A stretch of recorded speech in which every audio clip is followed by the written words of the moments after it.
বন্ধুরা, আমার নাম জয়িতা। বিশ্ববিদ্যালয় জীবনের সেই দিনগুলোতে আমি ছিলাম প্রাণচঞ্চল, রঙিন প্রজাপতির মতো। আমি ছিলাম সবসময় আমার পড়াশোনা ও বন্ধুদের নিয়ে ব্যস্ত। আমার সৌন্দর্যের প্রশংসা সবাই করত। ক্যাম্পাসের অনেকেই আমার সাথে কথা বলতে চাইত, বন্ধুত্ব করতে চাইত। কিন্তু আমি নিজের মতো করে একটি ব্যক্তিগত বলয় তৈরি করে নিয়েছিলাম, যার ভেতরে সহজে কেউ প্রবেশ করতে পারত না। সেই সময়েই আমার জীবনে সৈকতের আনাগোনা শুরু হয়। সৈকত ছিল আমাদেরই বিভাগের একজন সাধারণ ছাত্র। সবার ভিড়ে থেকেও সে যেন ছিল একদম আলাদা। তার শান্ত, সৌম্য আর বুদ্ধিদীপ্ত চোখ দুটোতে এক অদ্ভুত মায়া ছিল। কিন্তু সত্যি বলতে প্রথম দিকে আমি তাকে একেবারেই গুরুত্ব দিতাম না। এর সবচেয়ে বড় কারণ ছিল তার চেহারা। আমার বান্ধবীরা যখন সৈকতের প্রশংসা করত, তার ভালো ফলাফলের কথা বলতো, আমি তখন বলতাম, ওর আর সব ভালো থাকলেও আমার পাশে ওকে মানায় না।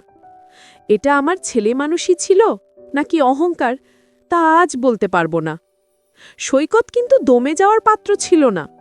সে সরাসরি কখনো আমাকে বিরক্ত করত না, কিন্তু তার ভালোবাসার প্রকাশ ছিল নীরব অথচ স্পষ্ট।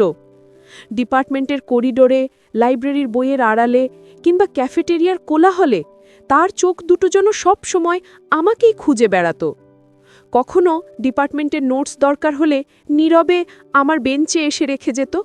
কখনো আবার আমার পছন্দের কোনো লেখকের নতুন বই এলেও সবার আগে আমাকেই জানাতো।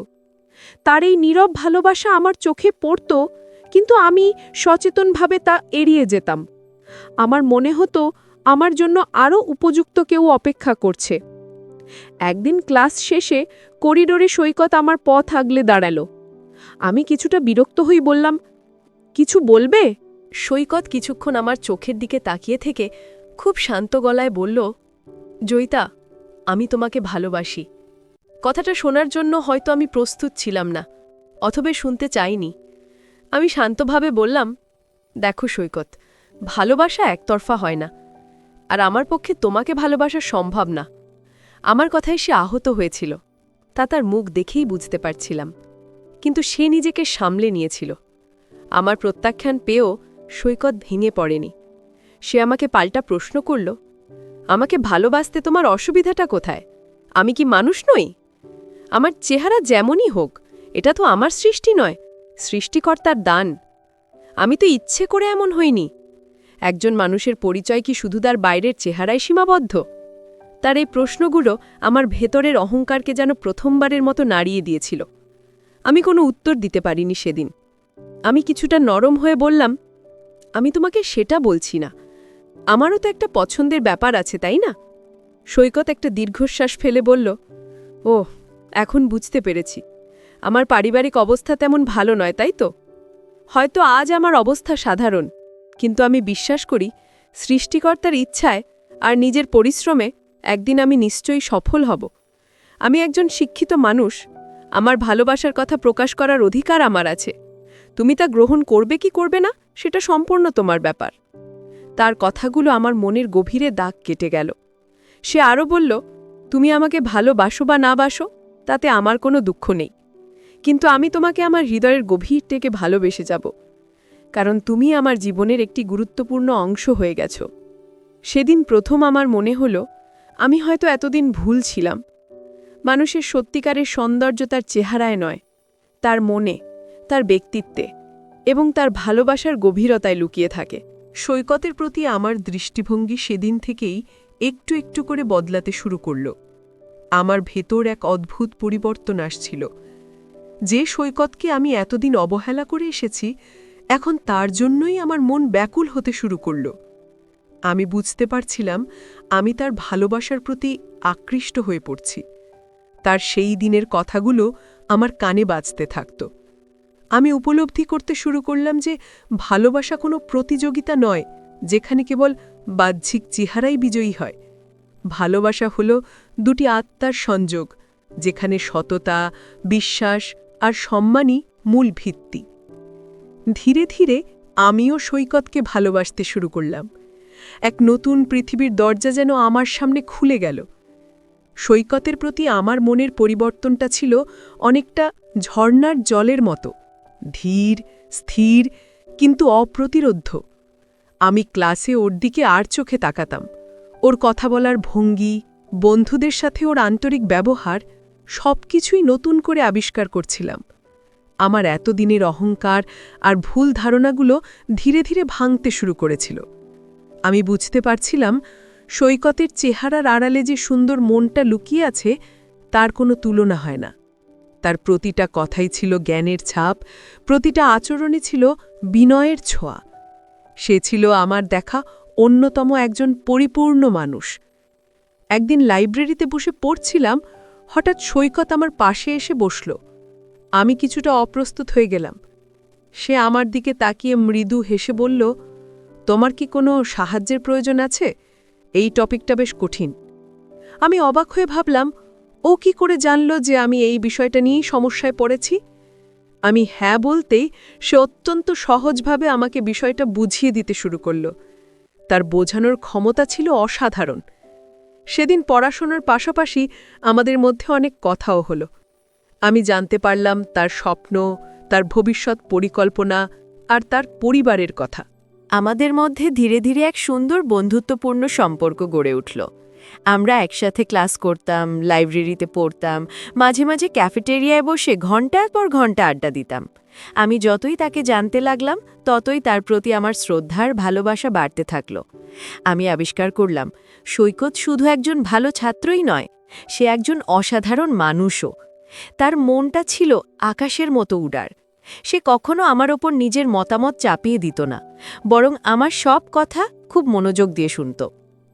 একদিন বিকেলে আমরা বিশ্ববিদ্যালয় ক্যাম্পাসের লেকের ধারে বসেছিলাম। সূর্যাস্তের লাল আভা ছড়িয়ে পড়েছিল পুরো আকাশে। সৈকত আমার দিকে তাকিয়ে বলল, জয়িতা, আমি এখনো তোমাকে ভালোবাসি। আমার ভালোবাসা এক বিন্দুও কমেনি। আমি তার চোখের দিকে তাকালাম। সেই চোখে ছিল সততা আর গভীরতা। আমি আর নিজেকে ধরে রাখতে পারলাম না। মৃদু গলায় বললাম, আমিও তোমাকে ভালোবাসি সৈকত। আমার কথা শুনে তার চোখে যা আনন্দ আমি দেখেছিলাম, তা হয়তো পৃথিবীর কোনো দামি উপহারের বিনিময়েও পাওয়া সম্ভব নয়। আমাদের প্রেমের গল্পটা ছিল খুব শান্ত আর সম্মানজনক। আমরা একে অপরের অনুপ্রেরণা হয়ে উঠলাম। পড়াশোনায় একে অপরকে সাহায্য করা, ভবিষ্যতের স্বপ্নগুলোকে একসাথে বোনা, এভাবেই আমাদের দিনগুলো কাটছিল। সৈকতের ভালোবাসায় আমি নিজেকে নতুন করে খুঁজে পেলাম। আমি বুঝতে পারলাম, এতদিন আমি যেটাকে সৌন্দর্য ভাবতাম, সেটা ছিল শুধুই বাহ্যিক। আসল সৌন্দর্য তো মানুষের মনে, তার চরিত্রে। সৈকতের মতো একজন মানুষকে জীবনে পেয়ে আমি নিজেকে খুব ভাগ্যবতী মনে করতে লাগলাম। কিন্তু আমাদের এই সুখের সময়টা খুব বেশি দিন স্থায়ী হল না। আমাদের সুন্দর সম্পর্কের মাঝে এক কঠিন চ্যালেঞ্জ ঘনিয়ে আসতে শুরু করল। আমাদের বিশ্ববিদ্যালয়ের একজন প্রভাবশালী সিনিয়র ভাই আনিক, যার কথা আমি আগে কখনো সেভাবে ভাবিনি, সে আমাদের সম্পর্কের কথা জানতে পারল। আনিক ভাই ক্যাম্পাসে বেশ পরিচিত ছিলেন তার বাবার প্রভাব আর প্রতিপত্তির কারণে। তিনি নিজেকে সবসময় অন্যদের চেয়ে উচ্চ ভাবতেন। আনিক ভাই যে আমাকে পছন্দ করতেন, তা আমি আগে থেকেই কিছুটা আঁচ করতে পারতাম। বিভিন্ন অনুষ্ঠানে, প্রোগ্রামে তিনি আমার সাথে কথা বলার চেষ্টা করতেন, কিন্তু আমি তাকে সবসময় এড়িয়ে চলতাম, কারণ তার আচরণে এক ধরনের অহংকার আর কর্তৃত্বের ভাব ছিল, যা আমার একদমই পছন্দ ছিল না। যখন তিনি সৈকতের সাথে আমার সম্পর্কের কথা জানতে পারলেন, তখন তার ভেতরের অসন্তোষ আর ক্ষোভ যেন বাড়তে থাকল। তিনি কোনোভাবেই এটা মেনে নিতে পারছিলেন না যে আমি সৈকতের মতো একজন সাধারণ ছেলেকে বেছে নিয়েছি। আমাদের সুখের আকাশে যে দুর্যোগের মেঘ জমতে শুরু করেছে, তা আমরা প্রথমে বুঝতে পারিনি। আনিক ভাইয়ের সেই ক্রুদ্ধ আর ঈর্ষাপরায়ণ চাহনি আমাদের অগোচরেই আমাদের জীবনের উপর এক বড় চ্যালেঞ্জ হয়ে দাঁড়ানোর জন্য প্রস্তুত হচ্ছিল। তিনি আমাদের সম্পর্কটা বাধাগ্রস্ত করার জন্য মরিয়া হয়ে উঠলেন, এবং তার প্রথম পদক্ষেপ হিসেবে তিনি আমার পরিবারের দিকে নজর দিলেন। তিনি জানতেন আমার বাবা মা সামাজিকভাবে সম্মান আর প্রতিপত্তির কদর করেন, আর এটাই ছিল তার সবচেয়ে বড় কৌশল। আনিক ভাইয়ের কৌশলের জাল ধীরে ধীরে আমাদের ঘিরে ফেলতে শুরু করল। তিনি জানতেন সরাসরি আমাকে কিছু বলে লাভ হবে না, তাই তিনি আমার পরিবারের কাছে পৌঁছানোর সিদ্ধান্ত নিলেন। একদিন তিনি আমাদের বাড়িতে এলেন, আমার বাবার সাথে দেখা করার অজুহাতে। আমার বাবা তাকে চিনতেন, কারণ তার বাবা শহরের একজন নামকরা ব্যবসায়ী ও রাজনীতিবিদ ছিলেন। আনিক ভাই আমার বাবা মায়ের সামনে নিজেকে একজন অত্যন্ত বিনয়ী, ভদ্র এবং সজ্জন হিসেবে উপস্থাপন করলেন। তিনি আমাদের পারিবারিক বিভিন্ন বিষয়ে খোঁজ খবর নিলেন এবং কথায় কথায় আমার পড়াশোনার প্রশংসা করলেন। এরপরই তিনি তার আসল উদ্দেশ্য চরিতার্থ করার পথে এগোলেন। তিনি খুব চতুরভাবে আমার এবং সৈকতের সম্পর্কের কথা আমার বাবার কানে তুললেন। তবে তিনি ঘটনাটা এমনভাবে উপস্থাপন করলেন যেন সৈকত একজন অসৎ স্বার্থপর ছিলে, যে আমার মতো একজন সরল মেয়েকে প্রতারিত করে আমাদের সম্পত্তি হাতিয়ে নেওয়ার চেষ্টা করছে। তিনি সৈকতের সাধারণ পারিবারিক অবস্থাকে পুঁজি করে আমার বাবাকে বোঝানোর চেষ্টা করলেন যে এই ছেলের সাথে আমার ভবিষ্যৎ একেবারেই অনিশ্চিত। তার প্রতিটি কথাই ছিল ক্ষতিকর অভিযোগ, যা আমার বাবা মায়ের সরল মনে খুব সহজেই প্রভাব ফেলল। আমার বাবা মা আনিক ভাইয়ের কথাগুলো সরল মনে বিশ্বাস করে নিলেন। তাদের কাছে আনিক ভাইয়ের মতো একজন প্রভাবশালী পরিবারের ছেলে যখন সৈকতের নামে এসব বলছে, তখন তা অবিশ্বাস করার কোনো কারণ তারা খুঁজে পাননি। তাদের মনে আমার ভবিষ্যৎ নিয়ে এক গভীর উদ্বেগ তৈরি হলো। সেদিন আনিক ভাই চলে যাওয়ার পর আমার বাবা আমাকে ডেকে পাঠালেন। তার মুখ ছিল থমথমে, চোখ দুটো ছিল ক্রোধে উজ্জ্বল। তিনি আমাকে সৈকতের ব্যাপারে জিজ্ঞেস করতেই আমি সরল মনে আমাদের সম্পর্কের কথা স্বীকার করলাম। আমার স্বীকারোক্তি শোনার পর আমার বাবা যেন খুব ক্রুদ্ধ হয়ে উঠলেন। তিনি উচ্চস্বরে বললেন, তোমার এত বড় সাহস! একটা সাধারণ ছেলের সাথে তুমি প্রেম করছো? আমরা কি তোমাকে এই জন্যেই বিশ্ববিদ্যালয়ে পাঠিয়েছি? তোমার কি বিবেচনার অভাব নেই? আমি বাবাকে বোঝানোর অনেক চেষ্টা করলাম যে সৈকত খুব ভালো ছেলে, আনিক ভাই যা বলেছে সব মিথ্যা। কিন্তু আমার কোনো কথাই তাদের কানে গেল না। আনিক ভাইয়ের পাতা ফাঁদিয়ে তারা পুরোপুরি পা দিয়ে ফেলেছিলেন। সেদিন থেকে আমার জীবনে নেমে এলো এক কঠিন পরিস্থিতি। আমার বাড়ির বাইরে যাওয়া প্রায় বন্ধ করে দেওয়া হলো। আমার ফোন কেড়ে নেওয়া হলো, যাতে আমি সৈকতের সাথে কোনোভাবেই যোগাযোগ করতে না পারি। আমার মা সারা দিন কাঁদতেন আর আমাকে বোঝাতেন, মা আমরা তোর ভালো চাই, ওই ছেলের সাথে তোর কোনো ভবিষ্যৎ নেই, তুই আমাদের কথা শোন। আমি অসহায় হয়ে শুধু কাঁদতাম। যে বাবা মা আমাকে এত ভালোবাসতেন, তারাই আজ আমার সবচেয়ে বড় প্রতিবন্ধক হয়ে দাঁড়িয়েছিলেন, শুধুমাত্র একজন বাইরের মানুষের কান কথায় প্রভাবিত হয়ে। এই সুযোগে আনিক ভাই আমাদের বাসায় তার যাতায়াত আরও বাড়িয়ে দিলেন। তিনি আমার বাবা মায়ের কাছে নিজেকে একজন আদর্শ ব্যক্তি হিসেবে প্রমাণ করার জন্য সব ধরনের চেষ্টা করতে লাগলেন। তিনি দামি দামি উপহার নিয়ে আসতেন, আমার বাবা মায়ের সব কথায় হ্যাঁ মেলাতেন এবং বোঝানোর চেষ্টা করতেন যে তিনিই আমার জন্য সবচেয়ে উপযুক্ত মানুষ। তার এই আচরণ আমার বাবা মাকে এতটাই মুগ্ধ করেছিল যে তারা তাকে অন্ধের মতো বিশ্বাস করতে শুরু করেছিলেন। আমার পৃথিবীটা যেন একসময় ছোট হয়ে গিয়েছিল। একদিকে সৈকতের জন্য আমার মন ছটফট করত, অন্যদিকে বাবা মায়ের অবহেলা আর ভুল বোঝা আমাকে কুরে কুরে খাচ্ছিল। আমি বুঝতে পারছিলাম আমি এক গভীর কৌশলের শিকার, কিন্তু এখান থেকে বের হওয়ার কোনো পথ আমি খুঁজে পাচ্ছিলাম না। আমার মনে হচ্ছিল আমার ভালোবাসার গল্পটা হয়তো শুরু হওয়ার আগেই শেষ হয়ে যাবে। সৈকতের সাথে আমার যোগাযোগ পুরোপুরি বিচ্ছিন্ন হয়ে গিয়েছিল। আমি জানতাম না সে কেমন আছে, কি করছে, আমার জন্য সে কতটা কষ্ট পাচ্ছে, এটা ভেবে আমার বুকটা ফেটে যেত। আমি শুধু সৃষ্টিকর্তার কাছে প্রার্থনা করতাম যেন তিনি আমাদের এই কঠিন পরীক্ষা থেকে উদ্ধার করেন। আমি জানতাম সৈকত আমাকে ছাড়া ভালো নেই, আর এদিকে আমার বাবা মা আনিক ভাইয়ের সাথে আমার বিয়ের কথা ভাবতে শুরু করেছিলেন, যা ছিল আমার জন্য অত্যন্ত কঠিন। আমার জীবনের সবচেয়ে কঠিন সময়টা তখন চলছিল। প্রতিদিন সকালে ঘুম ভাঙত একরাশ হতাশা আর উদ্বেগ নিয়ে। বাবা মায়ের কঠোর নিয়ন্ত্রণের মধ্যে আমি যেন এক সীমাবদ্ধ জীবন কাটাচ্ছিলাম। তাদের ধারণা ছিল সৈকতের সাথে যোগাযোগ বন্ধ করে দিলেই হয়তো আমি তাকে ভুলে যাব এবং আনিককে বিয়ে করতে রাজি হয়ে যাব। কিন্তু তারা আমার মনটাকে বুঝতে পারেননি। ভালোবাসা যে জোর করে মুছে ফেলা যায় না, এই সহজ সত্যটা তারা উপলব্ধি করতে পারছিলেন না। আনিক ভাইয়ের দেওয়া মিথ্যা তথ্যের ওপর ভিত্তি করে তারা সৈকতকে একজন অসৎ ব্যক্তি হিসেবেই দেখছিলেন। সৈকতের অবস্থা আমার চেয়েও খারাপ ছিল। আমার সাথে যোগাযোগ করতে না পেরে সে প্রায় দিশেহারা হয়ে পড়েছিল। আমাদের ডিপার্টমেন্টের এক বান্ধবীর মাধ্যমে আমি জানতে পারি সে ঠিকমতো ক্লাসে আসছে না, খাওয়া দাওয়াও প্রায় কমিয়ে দিয়েছে। আমার চিন্তায় সে সারাক্ষণ অস্থির থাকত। সে কয়েকবার আমাদের বাড়ির আশেপাশে আসার চেষ্টাও করেছিল, কিন্তু আমাদের দারোয়ান তাকে ঢুকতে দেয়নি। আমার বাবা তাকে দেখামাত্রই আইনি পদক্ষেপ নেওয়ার হুমকি দিয়েছিলেন। এই অসহায়ত্ব সৈকতকে মানসিকভাবে একেবারে ভেঙে দিয়েছিল। এদিকে আনিক ভাই তার পরিকল্পনায় সফলভাবে এগিয়ে যাচ্ছিলেন। তিনি প্রায় প্রতিদিনই আমাদের বাসায় আসতেন এবং আমার বাবা মায়ের মন জয় করার জন্য নতুন নতুন কৌশল অবলম্বন করতেন। তিনি আমার বাবাকে তার ব্যবসায় সাহায্য করার প্রস্তাব দিতেন, আমার মায়ের পছন্দের জিনিসপত্র কিনে আনতেন।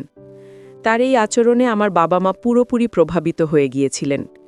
তারা ধরেই নিয়েছিলেন আনিকের সাথেই আমার বিয়ে হলে আমি সুখী জীবন যাপন করব, আমার জীবনে কোনো অভাব থাকবে না। একদিন রাতে খাওয়ার টেবিলে আমার বাবা চূড়ান্ত সিদ্ধান্তটা জানিয়ে দিলেন। তিনি বললেন, আমরা সিদ্ধান্ত নিয়েছি আগামী মাসের 15 তারিখ আনিকের সাথে তোমার বিয়ে হবে।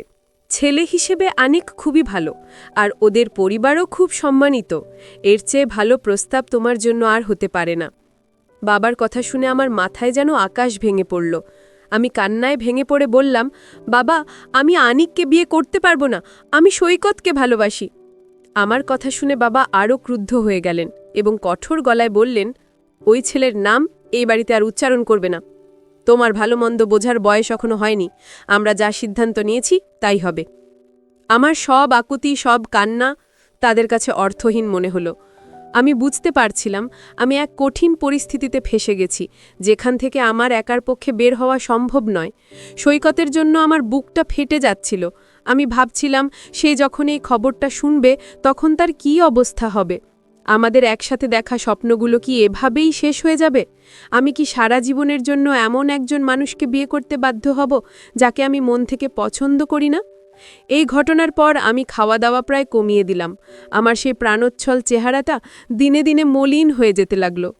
আমার মা আমার এই অবস্থা দেখে কষ্ট পেতেন, কিন্তু বাবার সিদ্ধান্তের ওপর কথা বলার সাহস তার ছিল না। তিনি শুধু আমাকে বোঝানোর চেষ্টা করতেন, সব ঠিক হয়ে যাবে মা, বিয়ের পর দেখবি আনিক তোকে অনেক ভালোবাসবে। কিন্তু তার কথায় আমি কোনো সান্ত্বনা খুঁজে পেতাম না। আমার কাছে ভালোবাসা মানে ছিল সৈকত, তার সত্যিকারের অনুভূতি, তার সম্মান আর বিশ্বাস।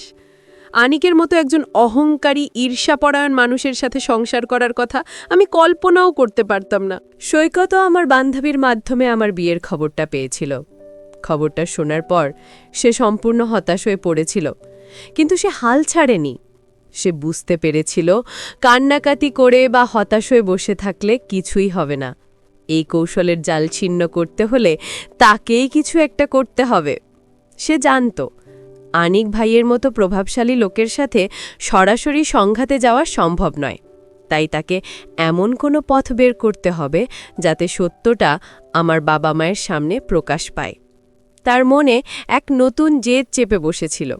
সে তার ভালোবাসাকে এভাবে হেরে যেতে দেবে না। সৈকত তার ভেতরের সমস্ত হতাশা ঝেড়ে ফেলে নতুন করে ভাবতে শুরু করল। সে সিদ্ধান্ত নিল আনিক ভাইয়ের আসল চরিত্রটা সবার সামনে তুলে ধরতে হবে। এর জন্য যত কষ্টই করতে হোক না কেন সে প্রস্তুত।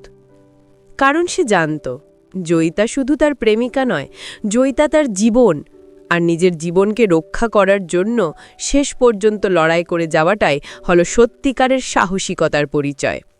তার এই নতুন সংগ্রামী আমাদের ভবিষ্যতের একমাত্র আশা হয়ে দাঁড়ালো। আমার বিয়ের দিন যতই ঘনিয়ে আসছিল, আমার চারপাশের পৃথিবীটা ততই ধূসর হয়ে যাচ্ছিল। বাড়ির সবাই বিয়ে প্রস্তুতি নিয়ে ব্যস্ত, অথচ আমার মনে হচ্ছিল আমি যেন এক অসহায় জীবন কাটাচ্ছি। আনিক ভাই প্রায়ই বাসায় আসতেন, আমার সাথে কথা বলার চেষ্টা করতেন, কিন্তু আমি তার সাথে একটা কথাও বলতাম না। আমার এই নীরব প্রতিরোধ তাকে আরও বেশি ক্রুদ্ধ করে তুলত, কিন্তু আমার বাবা মায়ের সামনে সে তার রাগকে প্রকাশ করতে পারত না। সে শুধু সুযোগের অপেক্ষায় ছিল বিয়ের পর আমার ওপর তার সব অসন্তোষ প্রকাশ করার জন্য। অন্যদিকে সৈকত তার লক্ষ্যে অবিচল ছিল। সে বুঝতে পেরেছিল আনিক ভাইয়ের মতো একজন চতুর মানুষের আসল চরিত্র প্রকাশ করা সহজ হবে না। এর জন্য প্রয়োজন সঠিক তথ্য এবং অকাট্য প্রমাণ। সৈকত তার সবচেয়ে কাছের বন্ধু রাশেদকে সাথে নিয়ে কাজে নেমে পড়ল। রাশেদ ছিল খুব বুদ্ধিমান এবং প্রযুক্তি বিষয়ে তার ভালো জ্ঞান ছিল। তারা দুজনে মিলে আনিক ভাইয়ের অতীত এবং বর্তমান কার্যক্রম নিয়ে গোপনে অনুসন্ধান শুরু করল। তারা জানত এটা একটা ঝুঁকিপূর্ণ কাজ, কিন্তু আমার ভালোবাসার জন্য সৈকত যে কোনো ঝুঁকি নিতে প্রস্তুত ছিল। সৈকত এবং রাশেদ প্রথমে আনিক ভাইয়ের বিশ্ববিদ্যালয়ের পুরনো বন্ধুদের সাথে যোগাযোগ করার চেষ্টা করল। তারা জানতে পারল আনিক ভাই ছাত্রজীবন থেকেই বেশ মেজাজি এবং ঈর্ষাপরায়ণ ছিলেন। তিনি নিজের প্রভাব খাটিয়ে অনেক সাধারণ ছাত্রছাত্রীকে বিরক্ত করেছেন, কিন্তু ভয়ে কেউ কখনো তার বিরুদ্ধে মুখ খোলেনি। এই তথ্যগুলো সৈকতকে আরও বেশি উৎসাহিত করল। সে বুঝতে পারল আনিক ভাইয়ের দুর্বল জায়গা নিশ্চয়ই আছে, শুধু সেটা খুঁজে বের করতে হবে। এরপর সৈকত আনিক ভাইয়ের ব্যবসায়িক কার্যক্রম নিয়ে খোঁজখবর নিতে শুরু করল। সে জানতে পারল আনিক ভাই তার বাবার ব্যবসায় সাহায্য করার নামে বেশ কিছু অনৈতিক কাজ করছেন। তিনি বিভিন্ন প্রজেক্ট থেকে অসৎ উপায়ে টাকা আয় করছেন এবং তার ব্যবসায়িক পার্টনারদের সাথেও প্রতারণা করেছেন। এই তথ্যগুলো ছিল খুবই সংবেদনশীল। সৈকত বুঝতে পারল এগুলো প্রমাণ করতে পারলে আনিক ভাইয়ের ভালো মানুষের মুখোশটা খুব সহজেই খুলে যাবে। প্রমাণ সংগ্রহের কাজটা ছিল সবচেয়ে কঠিন। সৈকত এবং রাশেদ দিনের পর দিন, রাতের পর রাত এক করে কাজ করতে লাগল। তারা আনিক ভাইয়ের অফিসের একজন অসন্তুষ্ট কর্মচারীর সাথে যোগাযোগ করতে সক্ষম হল, যিনি আনিকের প্রতারণার শিকার হয়েছিলেন। সেই কর্মচারী প্রথমে ভয়ে কিছু বলতে না চাইলেও সৈকতের সততা এবং আকুতি দেখে তিনি সাহায্য করতে রাজি হলেন। সৈকতকে আনিক ভাইয়ের কিছু গোপন ব্যবসায়িক দলিলের কপি সরবরাহ করলেন, যা তাদের কৌশল প্রমাণ করার জন্য যথেষ্ট ছিল। এইসবের পাশাপাশি সৈকত একজন অভিজ্ঞ আইনজীবীর সাথেও পরামর্শ করল। আইনজীবী তাকে সব শুনে বললেন যে প্রমাণগুলো বেশ শক্তিশালী, কিন্তু এগুলোকে সঠিকভাবে উপস্থাপন করতে হবে। তিনি সৈকতকে আইনগতভাবে কিভাবে এগোনো যায় সেই বিষয়ে সঠিক নির্দেশনা দিলেন। সৈকত বুঝতে পারল সে এখন সঠিক পথেই এগোচ্ছে। তার বুকের ভেতর নতুন করে আশা জাগতে শুরু করল। সে শুধু সঠিক সময়ের জন্য অপেক্ষা করতে লাগল, যখন সে আমার বাবা মার সামনে সমস্ত সত্য তুলে ধরতে পারবে। আমার বিয়ের আর মাত্র 3 দিন বাকি। বাড়িতে আত্মীয় স্বজনে ভরে গেছে, সবাই আনন্দ করছে, হাসাহাসি করছে, কিন্তু আমার ভেতরটা পুরো ছাই হয়ে যাচ্ছিল। আমি প্রায় হাল ছেড়ে দিয়েছিলাম। আমার মনে হচ্ছিল হয়তো আমার ভাগ্যেই সৈকতের ভালোবাসা লেখা নেই। আমি নীরবে সৃষ্টিকর্তার কাছে শুধু একটা সুযোগ চাইছিলাম, যেন শেষবারের মতো সৈকতের সাথে আমার একবার দেখা হয়। ঠিক সেই সময়ে সৈকত তার চূড়ান্ত চাল চালার জন্য প্রস্তুত হচ্ছিল। সে সমস্ত প্রমাণ একত্রিত করে আইনজীবীর পরামর্শ অনুযায়ী নিজেকে প্রস্তুত করেছিল। তার হাতে সময় খুব কম ছিল। এই 3 দিনের মধ্যেই তাকে কিছু একটা করতে হবে, নইলে সে আমাকে সারা জীবনের জন্য হারিয়ে ফেলবে। তার বুকের ভেতর ছিল উদ্বেগ আর উত্তেজনা, কিন্তু তার চোখে ছিল সত্যকে প্রতিষ্ঠা করার এক অদম্য সাহস। সে জানত এই লড়াইটা শুধু তার ভালোবাসার জন্য নয়, এই লড়াইটা ছিল অন্যায়ের বিরুদ্ধে ন্যায়ের লড়াই। বিয়ের ঠিক আগের দিন আমাদের বাড়িতে ছিল গায়ে হলুদের আয়োজন। পুরো বাড়ি আলোয় ঝলমল করছিল। আত্মীয় স্বজনের কোলাহলে মুখরিত ছিল চারপাশ, কিন্তু আমার পৃথিবী ছিল নিষ্প্রাণ। আমি একটা হলুদ শাড়ি পরে নিষ্প্রাণ পুতুলের মতো বসেছিলাম। সবাই আমার হাতে মুখে হলুদ লাগিয়ে দিচ্ছিল, গান গাইছিল, কিন্তু আমার কানে কোনো কিছুই পৌঁছাচ্ছিল না। আমার চোখ দুটো শুধু খুঁজে বেড়াচ্ছিল এক চিলতে মুক্তির আলো, কিন্তু কোথাও তার দেখা মিলছিল না। আনিক ভাইয়ের পরিবারও এসেছিল। তাদের চোখে মুখে ছিল সন্তুষ্টির হাসি। আমি যখন সব আশা ছেড়ে দিয়েছিলাম, ঠিক তখনই ঘটল সেই আশ্চর্যজনক ঘটনা। বাড়ির গেটে একটি গাড়ি এসে থামল। গাড়ি থেকে নামল সৈকত, তার সাথে তার বন্ধু রাশেদ এবং একজন মধ্যবয়সী ভদ্রলোক, যাকে দেখে আইনজীবী বলে মনে হচ্ছিল। তাদের উপস্থিতি অনুষ্ঠানে উপস্থিত সবাইকে অবাক করে দিল। আমার বাবা ক্রুদ্ধ হয়ে উঠলেন। তিনি দারোয়ানকে উচ্চস্বরে বললেন, এই ছেলেকে কে ভেতরে ঢুকতে দিয়েছে? এক্ষুনি একে এখান থেকে বের করে দাও। কিন্তু সৈকত এবার ভয় পেল না। সে খুব শান্ত কিন্তু দৃঢ় গলায় বলল, আঙ্কেল, আমি আপনার সাথে কোনো ঝামেলা করতে আসিনি। আমি শুধু কয়েক মিনিটের জন্য আপনার সাথে কিছু জরুরি কথা বলতে এসেছি। দয়া করে আমাকে সেই সুযোগটা দিন। আমি কথা দিচ্ছি, আমার কথা শোনার পর আপনার সব ভুল ধারণা ভেঙে যাবে। তার আত্মবিশ্বাসী কণ্ঠস্বর আমার বাবাকে কিছুটা হলেও থামাতে বাধ্য করল। আইনজীবী ভদ্রলোকটিও এগিয়ে এসে বললেন, দেখুন, আমরা এখানে কোনো অপ্রীতিকর পরিস্থিতি তৈরি করতে আসিনি। আমরা শুধু কিছু সত্য আপনাদের সামনে তুলে ধরতে চাই। আমার বাবা কিছুটা দ্বিধায় পড়ে গেলেন। একদিকে তার ক্রোধ, অন্যদিকে সৈকতের আত্মবিশ্বাস এবং একজন আইনজীবীর উপস্থিতি তাকে ভাবতে বাধ্য করল। তিনি অতিথিদের কাছ থেকে কিছুটা সময় চেয়ে নিয়ে সৈকত এবং তার সঙ্গীদের ভেতরের ঘরে আসতে বললেন। আমি দূর থেকে দাঁড়িয়ে কাঁপছিলাম। আমার বুকের ভেতরটা ধরফর করছিল। আমি বুঝতে পারছিলাম না কি হতে চলেছে, তবে সৈকতকে দেখে আমার মনে ক্ষীণ আশার আলো জেগে উঠেছিল। ভেতরের ঘরে আমার বাবা মা, আনেক ভাই এবং তার বাবা মুখোমুখি বসলেন। সৈকত কোনো ভূমিকা না করে সরাসরি কাজের কথায় চলে এলো। সে বলল, আঙ্কেল, আমি জানি আপনারা আমাকে ভুল বুঝছেন। আপনাদের ধারণা আমি জয়িতার ক্ষতি করতে চাই, কিন্তু সত্যিটা হলো আমি তাকে আমার জীবনের চেয়েও বেশি ভালোবাসি। আর তাই যে মানুষটা তার জীবনটা নষ্ট করতে চলেছে তার আসল চরিত্রটা আপনাদের সামনে তুলে ধরা আমার দায়িত্ব। এই বলে সে তার হাতে থাকা ফাইলটা আমার বাবার দিকে এগিয়ে দিল। ফাইলটা খুলে আমার বাবা চমকে উঠলেন।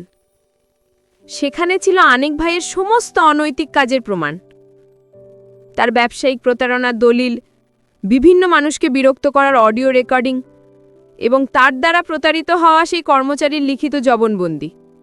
প্রতিটি প্রমাণ ছিল সুস্পষ্ট এবং অকাট্য। সৈকত একে একে সব কিছু ব্যাখ্যা করতে শুরু করল। সে জানালো কিভাবে আনিক ভাই নিজের স্বার্থের জন্য মানুষকে ব্যবহার করে এবং তার বাবার ক্ষমতা দেখিয়ে কিভাবে অন্যায় করে বেড়ায়। আনিক ভাই প্রথমে সবকিছু অস্বীকার করার চেষ্টা করলেন। তিনি উচ্চস্বরে বলতে লাগলেন, এসব মিথ্যা, বানোয়াট, এই ছেলে আমাকে ফাঁসানোর জন্য এসব কৌশল করছে। কিন্তু সৈকত যখন সেই প্রতারিত কর্মচারীর সাথে তার কথোপকথনের অডিও রেকর্ডিংটা প্লে করল, তখন আনিক ভাইয়ের গলা শুকিয়ে গেল। তার ফর্সা চেহারাটা উদ্বেগে ফ্যাকাশে হয়ে গেল। তার বাবাও ছেলের এই কীর্তি দেখে স্তব্ধ হয়ে বসে রইলেন। সব প্রমাণ দেখার পর আমার বাবা মায়ের পায়ের তলার মাটি যেন সরে গেল। তারা বুঝতে পারলেন তারা কত বড় ভুল করতে যাচ্ছিলেন। যে মানুষটাকে তারা হীরের টুকরো ভেবেছিলেন সে আসলে একটা প্রতারক। আনিক ভাইয়ের ভালো মানুষের আড়ালে যে এমন এক অনৈতিক চরিত্র লুকিয়ে থাকতে পারে তা তারা কল্পনাও করতে পারেননি। তাদের চোখে মুখে ছিল অবিশ্বাস আর অনুশোচনা। তারা বুঝতে পারছিলেন সৈকতের প্রতি তারা কত বড় অন্যায় করেছেন। প্রমাণগুলো সামনে আসার পর ঘরের ভেতর পিনপতন নীরবতা নেমে এলো। আনিক ভাই এবং তার বাবা লজ্জায় ও অপমানে মাথা নিচু করে বসে রইলেন। তাদের আর কিছুই বলার ছিল না। আমার বাবা কিছুক্ষণ স্তব্ধ হয়ে বসে থাকার পর একটা দীর্ঘশ্বাস ফেললেন। তার চকমুখে ছিল গভীর অনুশোচনা আর আত্মগ্লানি। তিনি বুঝতে পারছিলেন শুধুমাত্র বাহ্যিক চাকচিক্য আর সামাজিক প্রতিপত্তি দেখে তিনি তার মেয়ের জীবনটা প্রায় বিপর্যয়ের মুখে ঠেলে দিচ্ছিলেন। তিনি আনিক ভাইয়ের বাবার দিকে তাকিয়ে শীতল গলায় বললেন, আপনাদের কাছ থেকে আমি এটা আশা করিনি। আপনারা আমার বিশ্বাস নিয়ে খেলা করেছেন। আনিকের বাবা কোনো মতে বলতে পারলেন, দেখুন, যা হয়েছে তার জন্য আমরা দুঃখিত। কিন্তু আমার বাবা তাকে থামিয়ে দিয়ে বললেন, আর কিছুই বলার দরকার নেই, এই বিয়ে হবে না, আপনারা এখন আসতে পারেন। এই কথা শুনে আনিক ভাই ক্রুদ্ধ হয়ে উঠলেন। তিনি সৈকতের দিকে তাকিয়ে বললেন, তোর এত বড় সাহস, তুই আমার জীবনটা নষ্ট করে দিলি, আমি তোকে ছাড়ব না। কিন্তু আইনজীবী ভদ্রলোকটি শান্তভাবে বললেন, আইন নিজের হাতে তুলে নেওয়ার চেষ্টা করবেন না। আপনার বিরুদ্ধে যে প্রমাণগুলো আছে তা আপনাকে আইনি জটিলতায় ফেলার জন্য যথেষ্ট। এই কথা শুনে আনিক এবং তার বাবা চুপচাপ সেখান থেকে চলে গেলেন। তারা চলে যাওয়ার পর আমার বাবা সৈকতের দিকে এগিয়ে গেলেন। তার চোখে ছিল জল। তিনি সৈকতের কাঁধে হাত রেখে কান্নাজড়িত কণ্ঠে বললেন, বাবা, আমি তোমার কাছে ক্ষমা চাই। আমি তোমাকে চিনতে ভুল করেছি।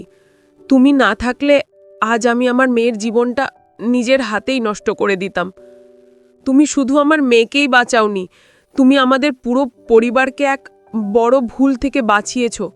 আমার মাও এগিয়ে এসে সৈকতের মাথায় হাত বুলিয়ে দিয়ে বললেন, তুমি আমার মেয়ের জন্য যোগ্য পাত্র, আমাদের ক্ষমা করে দিও। এই দৃশ্য দেখে আমার চোখেও আনন্দের অশ্রু চলে এলো। আমি দৌড়ে গিয়ে আমার বাবাকে জড়িয়ে ধরলাম। বাবা আমার মাথায় হাত বুলিয়ে দিয়ে বললেন, আমি তোর ওপর অনেক অন্যায় করেছি মা, আমাকে ক্ষমা করে দিস। আমি বললাম, না বাবা, তুমি তো আমার ভালোই চেয়েছিলে। এরপর আমি সৈকতের দিকে তাকালাম। তার চোখেও ছিল জল, কিন্তু সেই জল ছিল সফলতার, ভালোবাসার পূর্ণতার। আমাদের দুজনের নীরব চাহনিতেই যেন হাজারো কথা বিনিময় হয়ে গেল। বাড়িতে যে গায়ে হলুদের অনুষ্ঠান চলছিল তা মুহূর্তেই থেমে গিয়েছিল। আত্মীয় স্বজনরা যা বোঝার বুঝে গিয়েছিল। আমার বাবা সবার সামনে ঘোষণা করলেন যে আনিকের সাথে আমার বিয়ে ভেঙে গেছে। কিছুক্ষণের মধ্যেই পুরো বাড়ি প্রায় ফাঁকা হয়ে গেল, কিন্তু এই নীরবতা আমার কাছে ছিল হাজার গুণ বেশি শান্তির। আমার মনে হচ্ছিল আমার জীবনের কঠিন সময়গুলো কেটে গিয়ে এক নতুন ভোরের সূর্যোদয় হয়েছে। আমার বাবা মা সৈকত এবং তার পরিবারকে আমাদের বাসায় আমন্ত্রণ জানালেন। তারা সৈকতের বাবা মায়ের কাছে আমাদের পক্ষ থেকে ক্ষমা চাইলেন এবং আমার সাথী সৈকতের বিয়ের প্রস্তাব দিলেন। সৈকতের পরিবারও খুব ভালো মানুষ ছিলেন। তারা কোনো অভিযোগ না করে হাসিমুখী এই প্রস্তাব মেনে নিলেন। দুই পরিবারের সম্মতিতে আমাদের বিয়ের নতুন তারিখ ঠিক করা হলো। আমার জীবনের সব হতাশা, সব কষ্ট যেন এক মুহূর্তে দূর হয়ে গেল। আমি বুঝতে পারছিলাম সত্যিকারের ভালোবাসা কখনো হেরে যায় না। হয়তো সাময়িকভাবে অনেক বাধা আসে, অনেক পরীক্ষা দিতে হয়, কিন্তু শেষ পর্যন্ত সত্য এবং ভালোবাসারই জয় হয়। সৈকতের ধৈর্য, তার সততা আর তার অদম্য ভালোবাসা আজ আমাদের এক করে দিয়েছে। সে শুধু আমার প্রেমিক ছিল না, সে ছিল আমার সঙ্গী, আমার সত্যিকারের নায়ক। বিয়ের দিন আমি লাল বেনারসি পরে আয়নার সামনে দাঁড়িয়েছিলাম। আমার নিজেকে পৃথিবীর সবচেয়ে সুখী নারী মনে হচ্ছিল। আমার মনে হচ্ছিল এই দিনটা আমার জীবনে কখনো আসবে না, কিন্তু সৈকতের ভালোবাসা আর সৃষ্টিকর্তার কৃপায় আজ আমি আমার ভালোবাসার মানুষকে জীবনসঙ্গী হিসেবে পেতে চলেছি। আমার সব স্বপ্ন আজ সত্যি হতে চলেছে। এর চেয়ে বড় পাওয়া আর কি হতে পারে? আমাদের বিয়ের অনুষ্ঠানটি খুব সুন্দর এবং ঘরোয়া পরিবেশে সম্পন্ন হলো।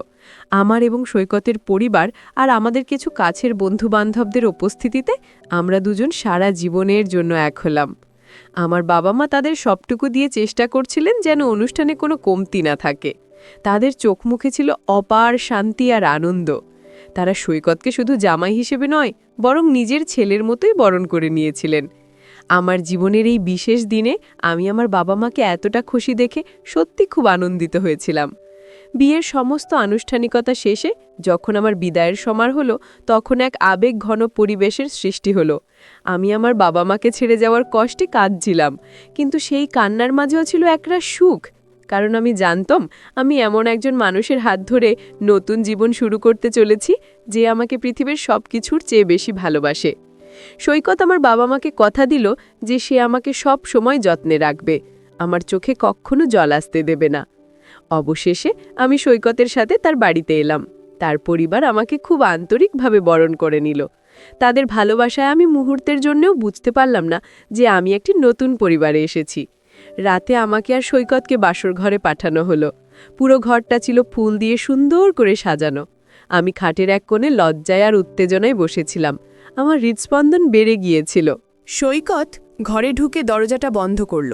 সে আমার পাশে এসে বসল না, বরং আমার সামনে হাঁটি গেড়ে বসে আমার হাত দুটো তার হাতের মধ্যে তুলে নিল। আমি অবাক হয়ে তার দিকে তাকালাম। আমি দেখলাম তার চোখ দুটো জলে ছলছল করছে। সে আমার হাতের ওপর একটা চুমু দিয়ে কান্না ভেজা গলায় বলল, অনেক সাধনায় পেয়েছি তোমায় জয়িতা। আমি কখনো ভাবতেও পারিনি আমার এই স্বপ্নটা সত্যি হবে। তার কণ্ঠের আকুতি আমার হৃদয়কে স্পর্শ করে গেল। তার চোখের জল দেখে আমারও চোখে জল চলে এলো। আমি বললাম, এই সৌভাগ্য তো আমার সৈকত। তোমার মতো একজন মানুষকে জীবনে না পেলে আমি হয়তো ভালোবাসার আসল অর্থটাই কোনোদিন বুঝতে পারতাম না। তুমি আমাকে শিখিয়েছ সত্যিকারের সৌন্দর্য মানুষের চেহারায় নয়, তার মনে থাকে। তুমি আমার জীবনের সবচেয়ে বড় প্রাপ্তি। আমাদের দুজনের চোখের জলেই সেদিন আমাদের ভালোবাসার পবিত্রতা প্রকাশ পাচ্ছিল। সৈকত তার চোখের জল মুছে আমার দিকে তাকিয়ে হাসল। সেই হাসিটা ছিল পৃথিবীর সবচেয়ে সুন্দর হাসি। সে বলল, আমি সৃষ্টিকর্তার কাছে চিরকৃতজ্ঞ। তিনি তোমাকে আমার জন্য বানিয়েছেন। আমি তোমাকে কথা দিচ্ছি, আমার জীবনের শেষ দিন পর্যন্ত আমি তোমাকে এভাবেই ভালোবেসে যাব। আমাদের জীবনে আর কোনো দুঃখ আসবে না। তার কথাগুলো আমার মনে একরাশ শান্তি এনে দিল। আমি তার বুকে মাথা রেখে জীবনের নতুন অধ্যায় শুরু করার জন্য নিজেকে প্রস্তুত করলাম। সেই রাতটা ছিল আমাদের জীবনের সবচেয়ে স্মরণীয় রাত। কোনো বাহুল্য ছিল না, ছিল শুধু দুটি পবিত্র হৃদয়ের মিলন আর অসীম ভালোবাসা। আমরা সারা রাত ধরে আমাদের ভবিষ্যতের গল্প বুনলাম। আমরা একে অপরকে কথা দিলাম, জীবনের যে কোনো পরিস্থিতিতে আমরা একে অপরের পাশে থাকব, একে অপরের শক্তি হয়ে উঠব। সৈকতের ভালোবাসার ছায়ায় আমি নিজেকে পৃথিবীর সবচেয়ে সুরক্ষিত নারী মনে করছিলাম। বন্ধুরা, আমার এই গল্প থেকে আমি তোমাদের এটাই বুঝতে চাই যে সত্যিকারের ভালোবাসা কখনো বাহ্যিক সৌন্দর্য বা অর্থ সম্পদের ওপর নির্ভর করে না। ভালোবাসা গড়ে ওঠে বিশ্বাস, সম্মান আর একে অপরের প্রতি সহানুভূতির ওপর ভিত্তি করে। জীবনে চলার পথে অনেক বাধা আসতে পারে, অনেক ভুল বোঝাবুঝি হতে পারে, কিন্তু যদি তোমাদের ভালোবাসা সত্যি হয় তাহলে কোনো বাধাই তোমাদের আলাদা করতে পারবে না। কাউকে মন থেকে ভালোবাসলে বা মন থেকে চাইলে সৃষ্টিকর্তা তার চাওয়া কখনো অপূর্ণ রাখেন না, যেমনটি হয়েছিল সৈকতের আর আমার জীবনে। ধৈর্য ধরো, সৎ থাকো এবং নিজের ভালোবাসার উপর বিশ্বাস রাখো। দেখবে শেষ পর্যন্ত জয় তোমারই হবে। বন্ধুরা, গল্পটি যদি তোমাদের ভালো লাগে তাহলে লাইক, শেয়ার এবং সাবস্ক্রাইব করে পাশে থেকো। আর বন্ধুরা, তোমরা এতক্ষণ ধৈর্য ধরে গল্পটি শোনার জন্য অসংখ্য ধন্যবাদ।